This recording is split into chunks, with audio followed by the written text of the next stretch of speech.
তো hello friends, কেমন আছো সবাই? আশা করছি সবাই ভালো আছে আর আমিও খুব ভালো আছি। আমি বাড়ির থেকে ক্লিপগুলো নিতে পারিনি, ভুলে গেছিলাম।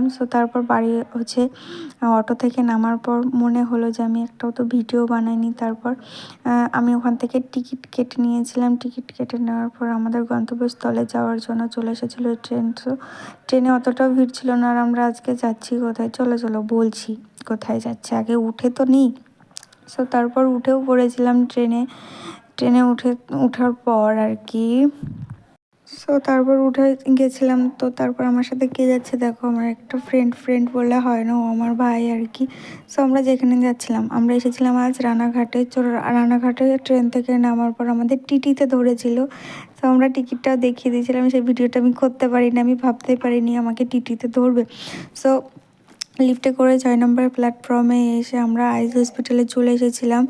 দেখো, আমরা যেখানে আসার দরকার ছিল সেখানে চলে এসেছিলাম। আমি ভিতরে ভয়ে ভিডিও করতে পারিনি, আমি জানি না ওখানে অ্যালাউ ছিল কি না।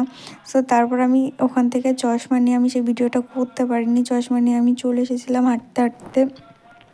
দেখো, আমার ফ্রেন্ড আগেই চলে যাচ্ছে। ও অনেক কিছু বলছিল যে ট্রেনটা নাকি আর পাবো না, কারণ একটা 7:40-এর ট্রেন ছিল মদনপুর যাওয়ার। আমরা গেছিলাম মদনপুর। আগের ট্রেনটা যেটা দেখছো তোমরা যাচ্ছে, ওখান থেকে আমরা পার হলাম। আমরা রেল লাইন হয়ে পার হচ্ছিলাম, তারপর ট্রেনে উঠে পড়েছিলাম। আর এই যে আমার চুলের বাহার, আহা কি লাগছে, মানে চুলগুলো এদিক ওদিক ছড়িয়ে বেরিয়ে যাচ্ছে। তারপর দেখো, আচমকা একটা ট্রেন চলে এসেছিলো, মানে আমি ভিডিওটা করছি, মানে করতে করতে আচমকা একটা ট্রেন চলে এসেছে। প্রথমে তো ভয় পেয়ে গেছিলাম।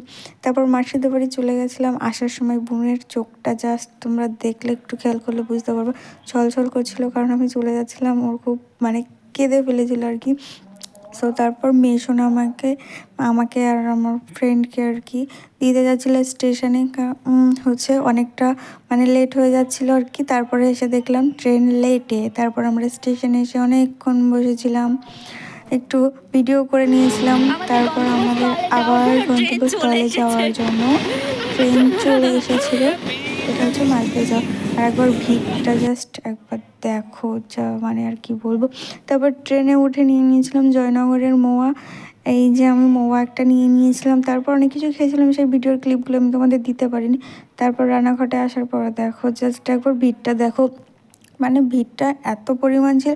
যখন আমরা মদনপুর থেকে উঠি তখন আমরা বসার জায়গা পেয়েছিলাম না, আর এখন যখন যাচ্ছি পুরো বসার জায়গা পুরো ফাঁকা। তারপর রানাঘাট থেকে ট্রেনটা ছেড়ে দিয়েছিল। এখন ট্রেনটা অনেকটাই ফাঁকা রয়েছে।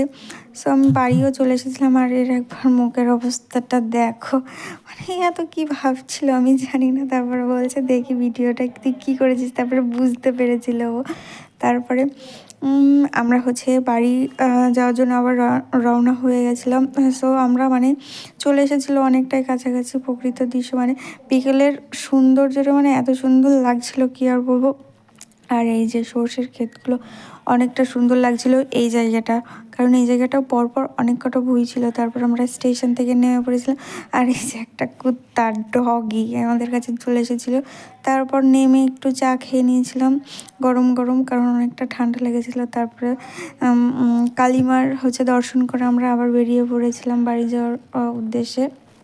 আবার একটা অটো ধরে নিয়েছিলাম। অটোতে করে দেখো অনেকটা রাত হয়ে গেছিলো, বাড়ি থেকে কল আসছিলো যে কোথায় কোথায় কোথায়। তারপর এখানে দেখো আমরা অনেকটা কাছাকাছি চলে এসেছি। তোমরা হয়তো বললে অনেকটা চিনবে যে পাগলাখালির কাছে, এই যে পাগলাখালি, অনেকটা চলে এসেছি। দেখো, পাগলাখালি ছাড়িয়ে চলে আসলাম। তারপরে বাড়িতে চলে এসেছিলাম। বাড়িতে চলে এসে একটা ছোটোখাটো ক্লিপ নিয়ে নিয়েছিলাম। দেখো আজকের ভিডিওটা, প্লিজ সাবস্ক্রাইব করে দিও। টাটা।